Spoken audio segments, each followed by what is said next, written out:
Ny mety ho toetry ny andro eny an-dranomasina ny talata 7 febroary 2024 amin'ny 9 ora maraina hatramin'ny alarobia 7 febroary 2024 amin'ny 9 ora maraina. Ho an'ny morontsiraka Atsinanana, Cap d'Ambre hatrany Capest, andrahoana amin'ny Sitokotoko, ho avy avaratra andrefana andrivotra ka ho 20 hatramin'ny 440 km isan'ora ny any avaratra Voemara, iovaova ny anakafo ka ho 9 hatramin'ny 10 km isan'ora. Anonjabe-dranomasina, avy onja 2 hatramin'ny 2 metatra. Capest hatrany Manoro, andrahoany amin'ny ankapobeny, ho avy avaratra na avaratra Atsinanana andrivotra ka ho 9 hatramin'ny 20 km isan'ora. Anonjabe-dranomasina, avy onja 2 hatramin'ny 2 metatra. Manoro hatrany Taolagnaro, anorana tandrifindrahona vitsy, ho avy avaratra Atsinanana andrivotra ka ho 20 hatramin'ny 7 km isan'ora. Ahatratra 40 hatramin'ny 5 km isan'ora ny manakaiky any Taolagnaro.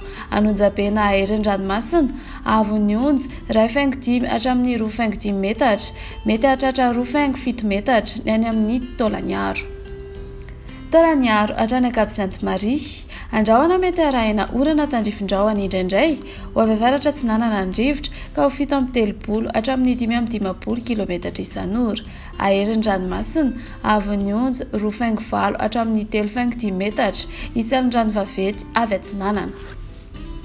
Ho an'ny morontsiraka andrefana, Cap-Sainte-Marie hatrany Cap-Saint-Vincent, anorana ny andro, ho avy avaratra andrefana andrivotra ka ho 40 hatramin'ny 5 km isan'ora ny maraina, ho 20 hatramin'ny 40 km isan'ora ny amin'ny fahafarany ny fe-potoana.